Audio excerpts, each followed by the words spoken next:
As a 19-year-old dies after downing a high-caffeine drink, the worrying truth about the energy drink craze that's putting young lives in danger. Joshua Merrick's death was linked to high-caffeine energy drink. Gina Weaver, 15, became ill after consuming too much Monster. She wasn't aware of how much caffeine was in them. Excessive caffeine consumption in energy drinks had been associated with effects such as seizures, mania, stroke and sudden death. They are marketed to be cool and attractive to young people. They like the taste but aren't aware of the content. Teenager Joshua Merrick had his whole life ahead of him. The 19-year-old had just finished college and was set to join the Royal Navy. A talented rugby player, he was hugely popular, with one friend describing him as the most loyal person I knew. But in January last year, Joshua was found by his father, having died quite suddenly in his sleep. An inquest this week heard the teenager had been drinking a high-caffeine energy drink called Animal Rage to boost his workouts. While the verdict was that Joshua died of natural causes, the doctor who conducted toxicology tests on his body said she could not rule out the possibility the drinks contributed to his death. Joshua's death is the latest in a number of incidents that have been linked to energy drinks, fueling concerns over these largely unregulated products. Particularly worrying is their popularity among children and teenagers. With some cans containing 13 teaspoons of sugar and the equivalent in caffeine of 2 cups of coffee, there is growing alarm over what these drinks are doing to the young body and brain. Campaigners say legislation is urgently needed to put age limits on the drinks. This week Josh's father, Andrew, told how he had been concerned about his son's love of energy drinks. These products arrive on the market and are available to everyone without any checks being done. Often parents have no idea that their children are drinking energy drinks, nor how much caffeine is in them. Mother of 4 Jenny Weaver was baffled by her 15-year-old daughter Gina's mysterious symptoms last year. She started having really bad stomach cramps, says Jenny, 40, from Burlington, East Yorkshire. She'd have a spate of them for about 3 or 4 days and then they would die down. She was suffering headaches, too. I was so worried, but I couldn't work it out and neither could our family doctor.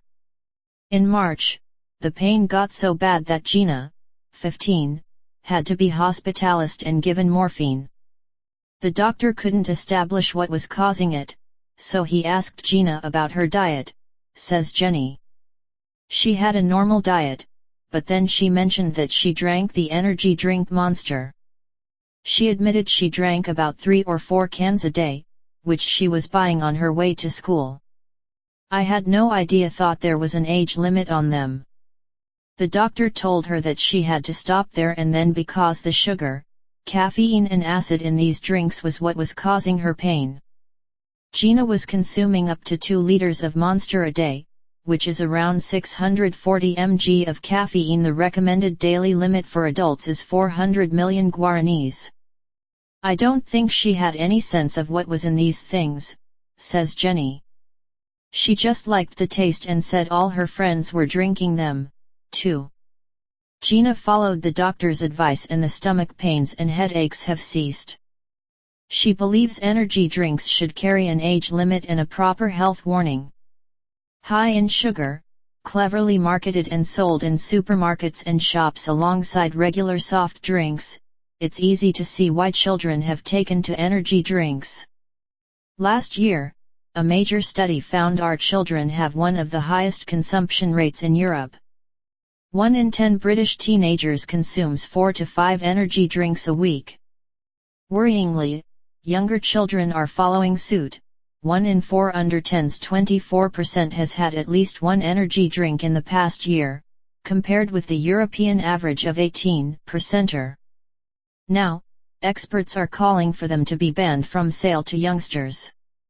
In a paper last year, Dr. Jack James, editor of the Journal of Caffeine Research, says caffeine should be regulated just like cigarettes and alcohol. Although caffeine has been widely considered to be benign, awareness is increasing that its consumption is associated with substantial harm, including fatalities and near-fatalities, he wrote. How many caffeine-related fatalities and near-misses must there be before we regulate? Last month, a government advisor compared energy drinks with drugs, and urged schools to ban them. Some schools have done so, with many teachers complaining the drinks affect behavior and concentration. Some secondary school children come in having not had breakfast and started the day with one of these energy drinks, says Brian Lightman, the General Secretary of the Association of School and College Leaders. They are very hyperactive, they can't sit still and can't concentrate. At the end of the day, they are very fractious, very tired and unable to concentrate. However, the full extent of caffeine's effects on children is unclear. We know that in adults caffeine raises the heart rate, blood pressure and body temperature and has psychological effects such as anxiety and sleep disturbances, says Ziand Quirk, dietitian and spokesperson for the British Dietetic Association. But there have been very few studies on caffeine's effect on children, so God knows what it's doing to them.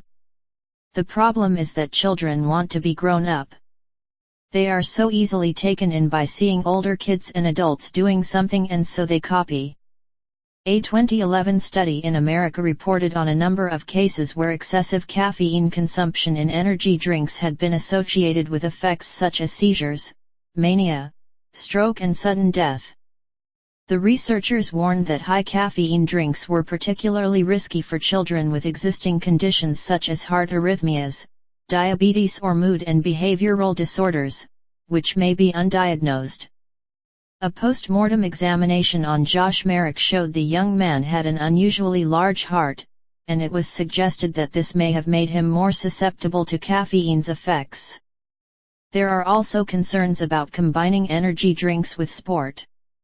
In October last year, France's public health agency ANSES warned, because of their composition, these beverages have a stimulating effect which, when associated with certain other behaviors, alcohol consumption, sport, etc., can give rise to serious cardiac accidents in consumers with common genetic predispositions which frequently go undiagnosed.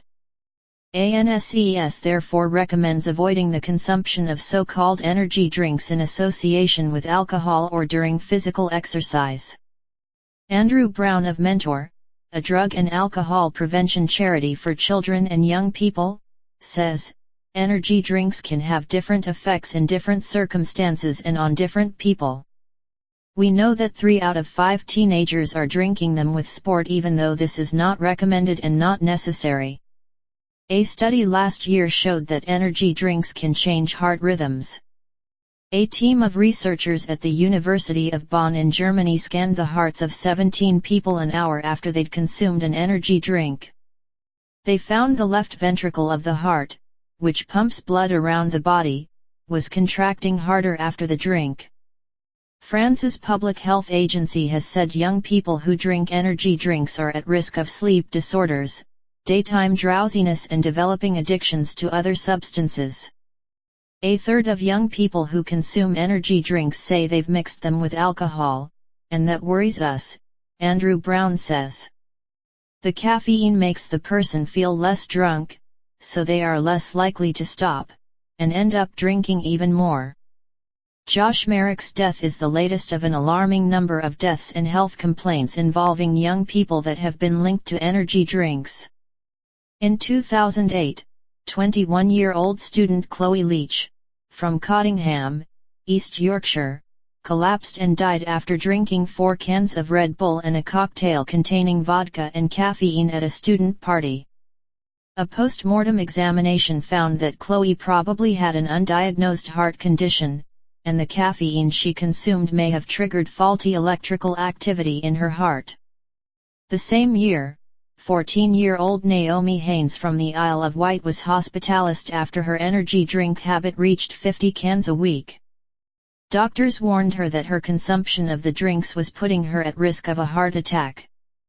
Meanwhile, In the U.S., the Food and Drug Administration is said to be investigating a number of deaths and hospitalizations linked to energy drinks. 2 mothers are suing the manufacturer of Monster over the deaths of their children from heart attacks. The drinks have also been linked to emotional problems and suicide. In 2009, Bolton father Lee Johns, whose son, Tyler, hanged himself at the age of 11, said his son's behavior changed after he started consuming energy drinks. Aside from the worries over caffeine content, many energy drinks are extremely high in sugar. One 250 ml can of Red Bull contains 5½ cubes, for example. Given the growing body of evidence that implicates sugar in a host of health problems, this is fueling calls for the drinks to be more strongly regulated. With many children drinking several energy drinks a day, there are also concerns over addiction. In fact, caffeine is not addictive, but it does create dependency, says Peter Rogers, professor of biological psychology at Bristol University and a leading expert on caffeine. Caffeine creates a state of dependency where if one stops taking it one feels tired, fatigued, headachy, and studies show this happens in children as well, he says. Louise van de Velde believes her son, Jordan, developed an unhealthy relationship with Red Bull at the age of 14. I didn't realize at first that he was drinking it. Then, when I did find out, he'd sneak cans into his room or have them at school.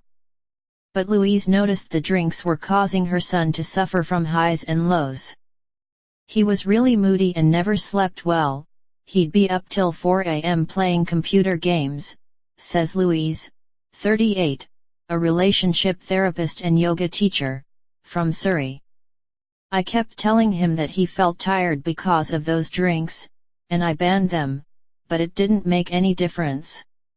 In the end, he got so stressed out and irritable that he realized he had to stop them. He did it gradually and did complain of tiredness for a while, but now he's fine and back to normal. The British Soft Drinks Association says high caffeine energy drinks are not recommended in the UK for consumption by children, and its code of practice states that products containing more than 150 mg caffeine per litre must carry the warning, not suitable for children, pregnant women and persons sensitive to caffeine. But experts feel this does not go far enough. The marketing of these drinks is very attractive to young people, says Andrew Brown. Brands associate themselves with cool stuff like extreme sports. These are available next to soft drinks and many children don't really understand what the active ingredient is.